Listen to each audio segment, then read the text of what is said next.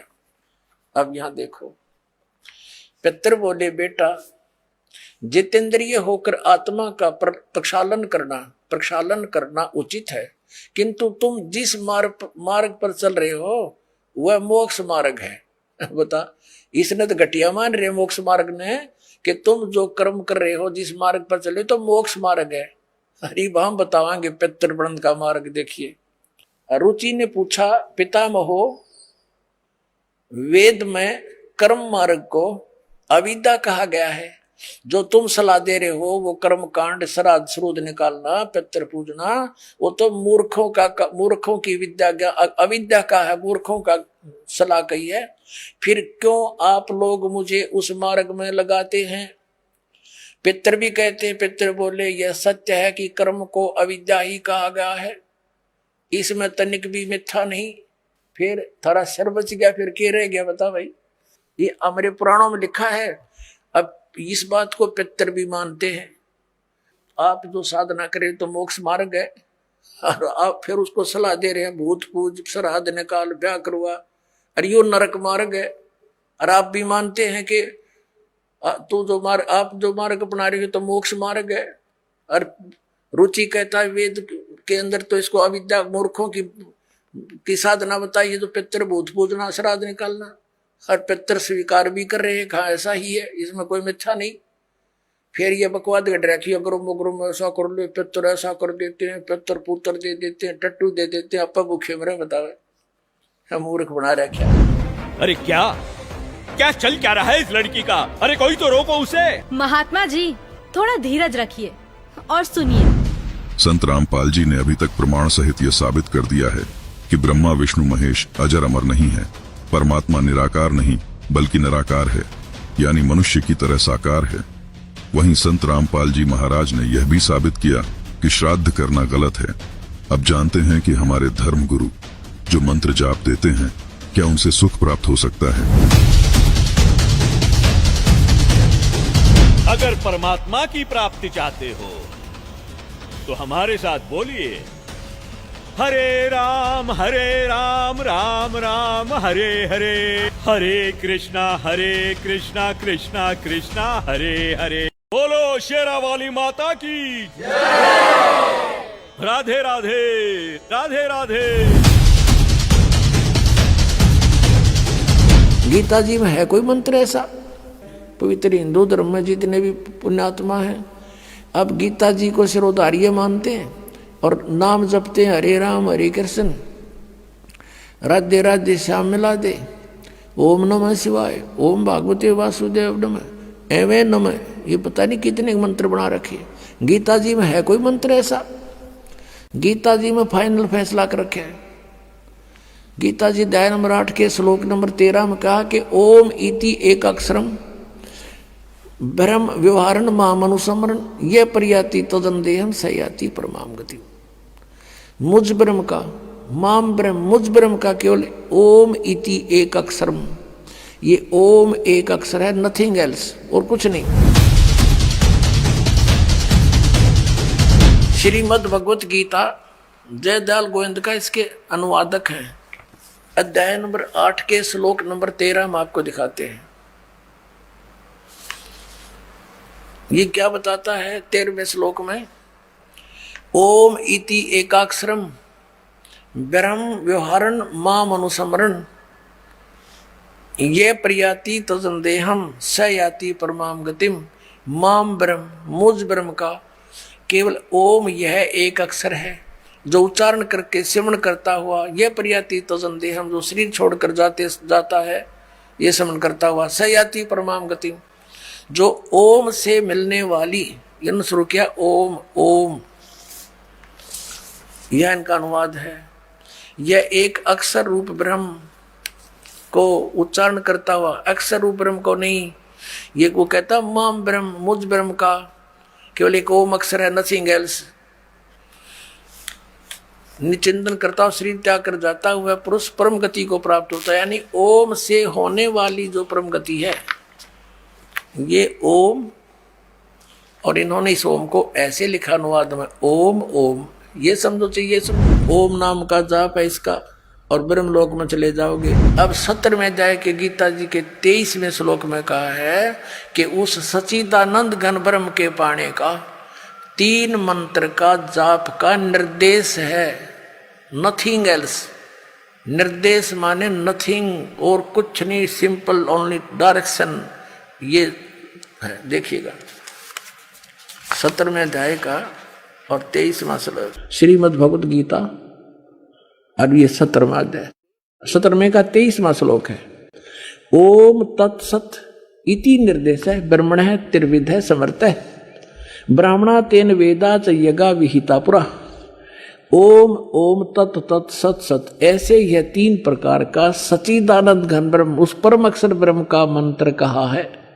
अब सच्चिदानंद घन ब्रह्म परम अक्षर ब्रह्म का मंत्र ओम तत् सत, उसको पाने का। ओम तो पुण्यात्मा सीधा है ब्रह्म अक्षर पुरुष का, और जो तत् है वो अक्षर पुरुष का, और सत है ये परम अक्षर ब्रह्म का। ये भी कोड वर्ड है, सांकेतिक शब्द है। ओम और तत् जो सांकेतिक शब्द है वो दोनों मिलकर ये सतनाम बनता है 2 अक्षर का।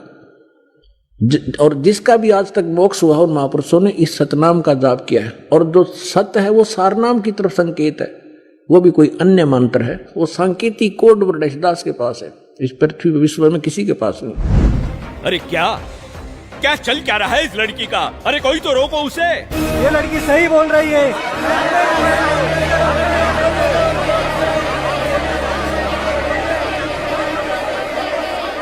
और हद तो तब हो गई बाबा जी जब आपने कहा परमात्मा पाप नहीं काटते, कर्म का भोग तो भोगना ही पड़ता है, चाहे कितनी ही भक्ति कर लो। सब झूठ है, सब। आपको पता है हमारे शास्त्र क्या प्रमाणित करते हैं? मैं बताती हूँ, जो कि मुझे संत जी के प्रवचनों द्वारा पता चला है। ऋग्वेद मंडल 10 सूक्त 161 मंत्र 2, 5 सूक्त 162 मंत्र 5, सूक्त 163 मंत्र 1 से 3 में लिखा है कि परमात्मा जो चाहे वो कर सकता है, प्रत्येक प्रकार के रोग कष्ट को नष्ट कर सकता है, और यदि कोई मृत्यु के भी निकट पहुंच जाता है तो उसे 100 वर्ष की आयु प्रदान कर सकते हैं। कबीर देव जी, कबीर परमेश्वर जी, यदि हमारी आयु शेष ना हो उसको भी आयु प्रदान कर सकते हैं। और इस दास के इस आध्यात्मिक जीवन काल में एक नहीं हजारों की संख्या में ऐसे उदाहरण है यहाँ इस संगत के अंदर, जिन्होंने सच्चे दिल से भगवान की नियमित मर्यादा में रहकर साधना की है, उनकी कह करके आयु बढ़ा रखी है पुण्यात्माओं। और यही वेद प्रमाण देते हैं कि पूर्ण परमात्मा अपने साधक की आयु को भी बढ़ा देता है। अब थोड़ा सा प्रमाण वेद दिखाते हैं आपको। अब देखिएगा ऋग्वेद भाषा भाष्य द्वितीय भाग, ये किसने अनुवाद किया है, कहाँ से छपा है? प्रकाशक हैं पंडिता राकेश रानी, प्रधान कार्यालय वेद मंदिर, महात्मा वेद भिक्षु सेवा आश्रम, लेखराम नगर अब्राहिमपुर, पोस्ट ऑफिस मुखमेलपुर, दिल्ली। दूरभाष इतने दान संस्थान, ठीक है, दिल्ली से। इसके अंदर इस ऋग्वेद मंडल नंबर 10 सूक्त नंबर 161 का और दूसरा मंत्र है। ऋग्वेद मंडल नंबर 10 सूक्त 161, ये देखिएगा, ये 161वां सूक्त है और इसका मंत्र नंबर 2 है।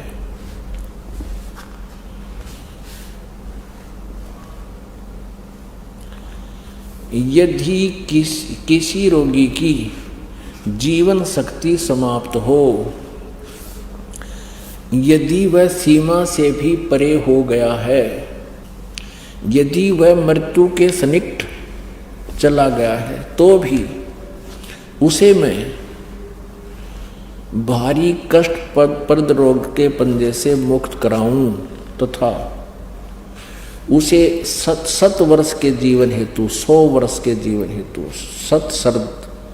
सत सरदाए, यानी सत माने 100, शरद माने सर्दी ऋतु, न्योगाग्रहण इसने 40 दिवाली खा रखी है।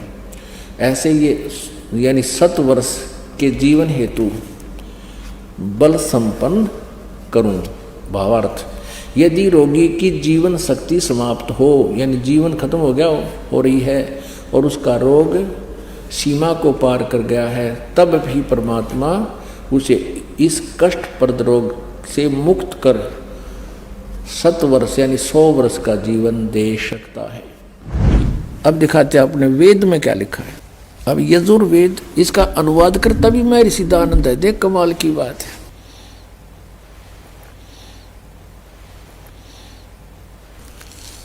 अब ये कहाँ से प्रकाशित है? प्रकाशक हैं सर्वदेशी कार्य प्रतिनिधि सभा 2/5 महर्षि सिद्धानंद भवन, रामलीला मैदान, नई दिल्ली से। महर्षि सिद्धानंद सरस्वती द्वारा इसका अनुवाद किया गया।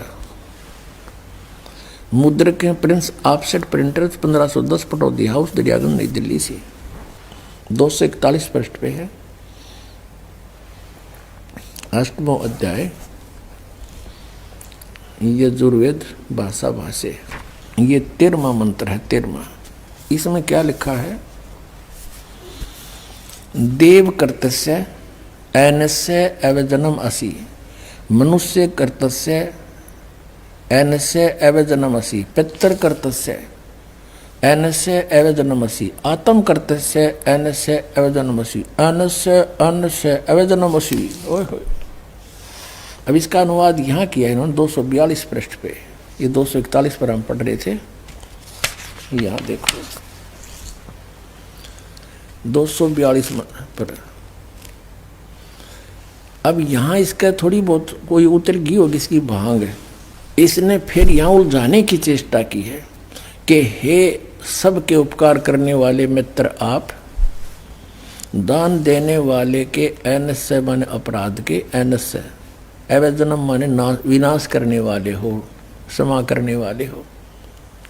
अब यह मित्र लिख दिया। अब पढ़ने वाला ने सोचा चलो ये तो मित्र मित्र के बारे में, कि तो भगवान का जिक्र है नहीं छोड़ा इसने।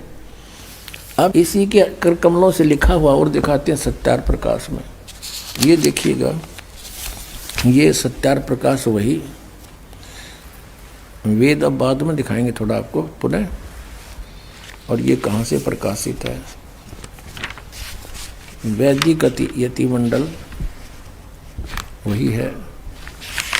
और ये दान मठ गोहाना मार्ग से प्रिंटेड है, आचार्य प्रिंटिंग प्रेस रोहतक से, दान मठ गोहाना मार्ग रोहतक से। इसके प्रथम समोल्लास में और पृष्ठ नंबर 18 पे ये नीचे क्या कहता है कि जो सबसे स्नेह करे, सबको प्रीति करने योग्य है, वह परमेश्वर सबका सच्चा मित्र है। इससे परमेश्वर का नाम मित्र है। तो वहाँ मित्र की जगह हम परमेश्वर कहेंगे। बिल्कुल यहाँ है ही परमेश्वर की महिमा, वेद कोई मित्रा की थोड़ी है। अब पढ़ेंगे, देखो अब हम यजुर्वेद पर आ गए हैं। सत्यार प्रकाश रख दिया है। अब इसके हम 8वें अध्याय के वही 13वां मंत्र पढ़ रहे हैं। हे सबके उपकार करने वाले मित्र यानी परमेश्वर आप, देव कर्तस्य दान देने वाले के, ऐनस्य माने अपराध के, पाप के, ऐनस्य माने अपराध को हो चाहे पाप को, इसी के शब्दों में ऐनस्य माने पाप के, दूर करने वाले हो, नाश करने वाले हो, छुड़वाने वाले हो, क्षमा करने वाले हो, कुछ भी बोलो इन शब्दों को। ऐनस्य माने पाप के, ऐनस्य माने अपराध को हो चाहे पाप को, नाश करने वाले हो, दान देने वाले के। और मनुष्य कर्तस्य साधारण मनुष्य के किए हुए, ऐनस्य माने अपराध यानी पाप के विनाश करने वाले हो। और पितृ कर्तस्य पिता के किए हुए, ऐनस्य माने विरोधाचरण के, नहीं पाप के लिखना चाहिए इसने। अच्छी तरह हरने वाले हो यानी दूर करने वाले हो, अपने किए हुए पाप के दूर करने वाले हो। ऐनस्य ऐनस्य अधर्म के अधर्म यानी पाप के पाप, घोर पाप के नाश करने हारे हो। विद्वान यानी जानता हुआ मैं जो कुछ भी अधर्म आचरण किया करता हूँ वह करूँ, अनजान में जो कुछ भी किया करता हूँ वह करूँ, उस सब ऐनस्य माने पाप के दूर करने वाले हो। युद्ध परमात्मा के तनु का है वेद ज्ञान दाता कि वो परम अक्षर ब्रह्म है, वो घोर पाप का भी नाश कर देता है, घोर पाप के। और जो कुछ भी करता हूँ या करूँ उसको भी पाप नाश कर देता है। और ये कहते हैं पाप नाश भगवान नहीं कर सकता। तो अब क्या सिद्ध हुआ कि वेद ज्ञान सच्चा है, इसको सभी मानते हैं, और वेदों में परमात्मा की महिमा है। और महात्मा जी आपको तो ये भी नहीं पता पूर्ण परमात्मा कौन है। अच्छा लड़की, तो तुम ही बताओ कौन है पूर्ण परमात्मा? पूर्ण परमात्मा वो है जिसने सृष्टि की रचना की है। उस परमेश्वर का नाम है कबीर। मैं आपको प्रमाणित करती हूँ, जो कि मुझे संत जी के प्रवचनों द्वारा पता चला है। वो परमात्मा नर आकार है, मनुष्य सदृश है, वो सह शरीर है, उसका नाम कबीर है। और ऊपर सतलोक में रहता है, वहां भी मनुष्य सदृश है, राजा के समान मुकुट धारण करता है वो परमात्मा। अभी सभी पवित्र धर्मों के पवित्र सदग्रंथों से प्रमाणित किया जाएगा। ये देखिएगा यजुर्वेद, प्रकाशक है सार्वदेशिक आर्य प्रतिनिधि सभा 2/5 महर्षि दानंद भवन, रामलीला मैदान, नई दिल्ली। ये यहाँ से छपा है। मुद्रक है Prince offset printers 1510 Pataudi house Daryaganj, नई दिल्ली से। इस 5वें अध्याय का 32वां श्लोक आपको दिखाते हैं। ये है 5वां अध्याय 5वां, और ये यजुर्वेद, ये 32वां अध्याय श्लोक है, मंत्र है। यहाँ लिख रखा उसी गसी कबीर अंगारी असी। अब हम इसको कबीर बोलते हैं, बै कबीर, ये वह है, हम वह बोला करें। जैसे किसी का नाम वेद प्रकाश होता, हम कहेंगे आ वेद प्रकाश आजा। जैसे कोई धर्मवीर है तो धर्मवीर बोला करें हम, ये हमारा अपना लोकल लैंग्वेज है। तो हम इसको कबीर को कबीर बोलते हैं। अंगारी माने पापों का शत्रु, बमभारी माने बंधनों का शत्रु, इन्हीं का। फिर है सवर ज्योति रित धामासी। ये देखो, हे जगदीश्वर जिस कारण आप कांतिमान है।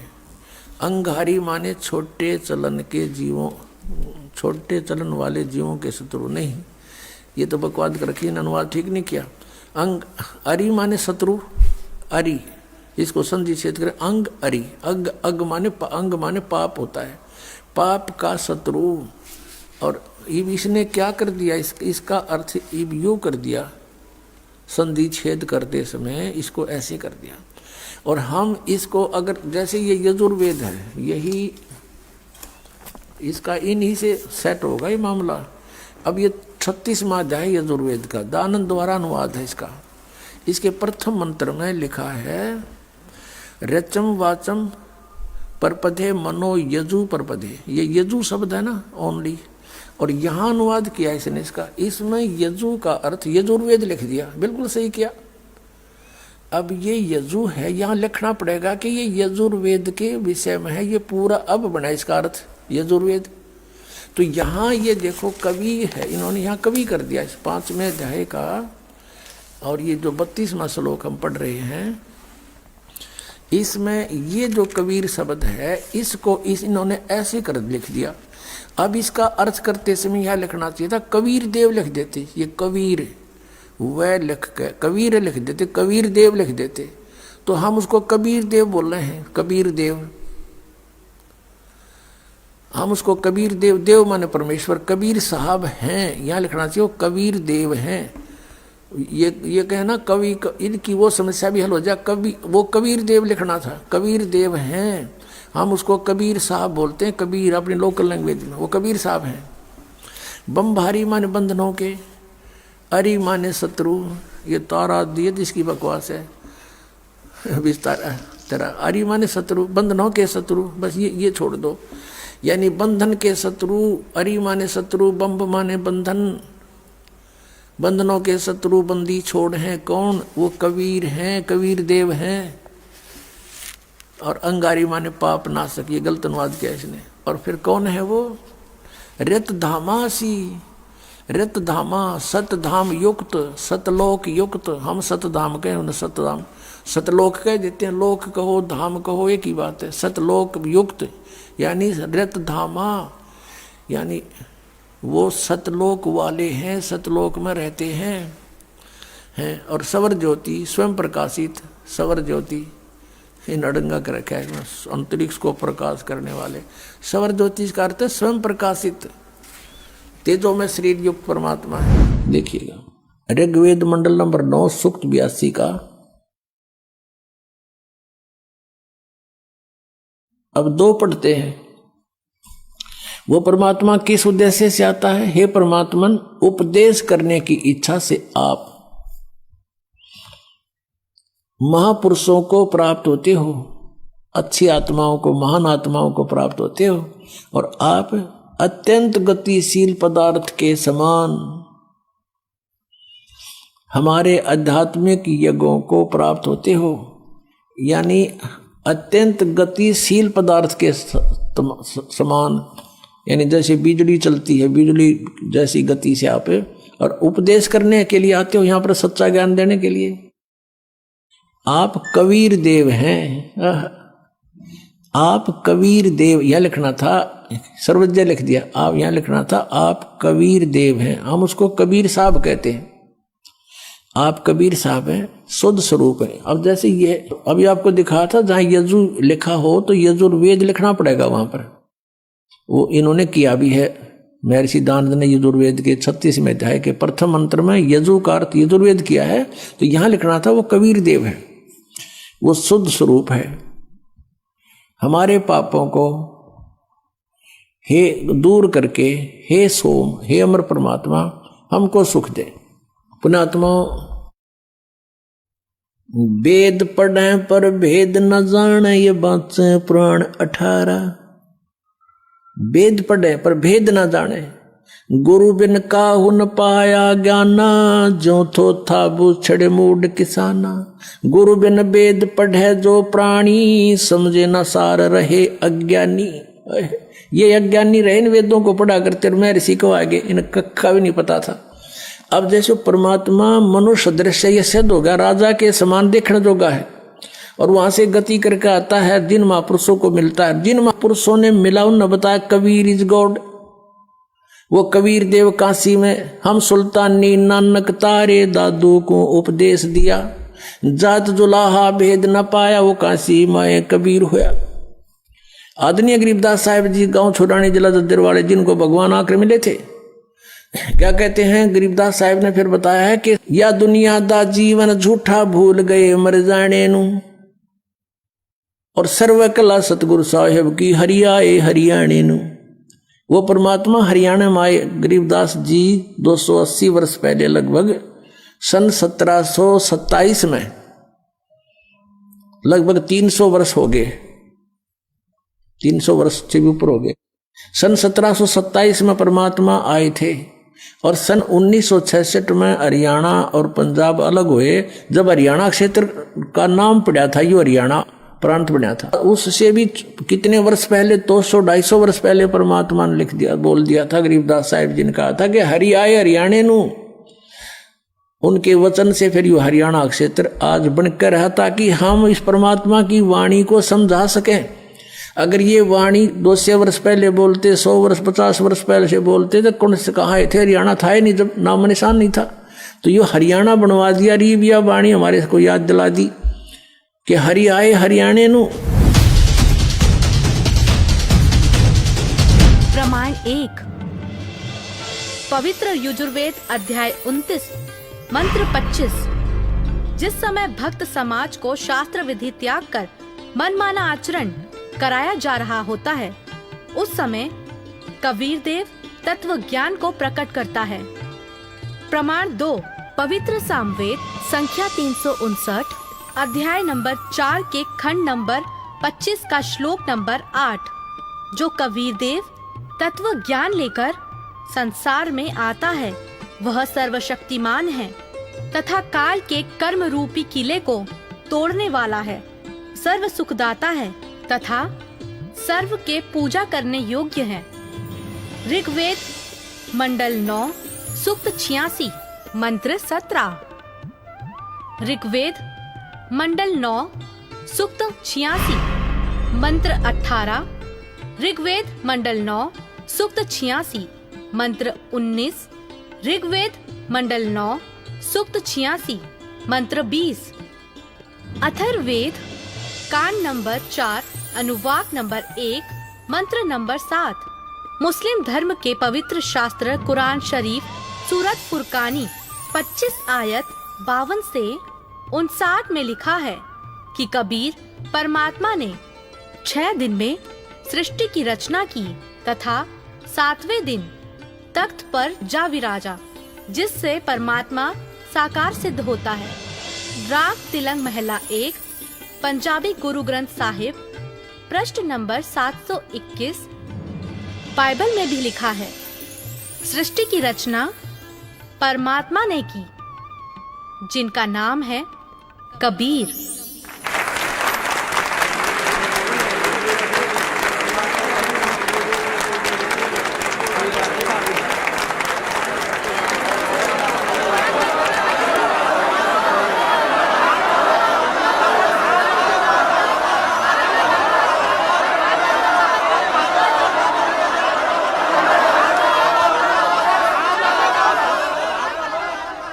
बहन माफ करना, मुझसे गलती हो गई। असल में हिंदू विरोधी तो ये नकली संत है जो हमें शास्त्रों के विरुद्ध भक्ति बता रहा है। आपने तो हमारी आंखें खोल दी। बहुत बहुत धन्यवाद आपका।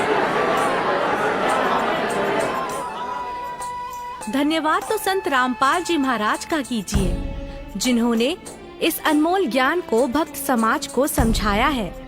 उन्हीं के ही तो टीवी चैनल पर सत्संगों को सुनकर मैंने इस अनमोल ज्ञान को प्राप्त किया है। हर रोज टीवी पर सैकड़ों बाबा आते हैं, लेकिन सही भक्ति तो संत रामपाल जी महाराज ही बताते हैं। तो बोलो संत रामपाल जी महाराज की जय। संत रामपाल जी महाराज की जय। संत रामपाल जी महाराज की जय। आओ सब मिलकर जागरूकता लाए, पाखंड और अंधविश्वास को जड़ से मिटाए। आप सुन रहे थे जगत गुरु तत्वदर्शी संत रामपाल जी महाराज जी के मंगल प्रवचन। अधिक जानकारी के लिए विजिट कीजिए हमारी वेबसाइट www.jagatgururampalji.org। संत रामपाल जी महाराज जी के शुभ आशीर्वाद से पूरे विश्व भर में 500 से भी ज्यादा नाम दीक्षा केंद्र हैं, जिन पर संत रामपाल जी महाराज जी द्वारा ऑनलाइन निशुल्क नाम दीक्षा दी जा रही है। अपने नजदीकी नाम दीक्षा केंद्र का पता करने के लिए संपर्क करें 8222880541। गरीब चंद्र सूरज की आयु लग, जे जीव का रहे शरीर, सतगुरु से भेटा नहीं तो अंत कीर का कीर।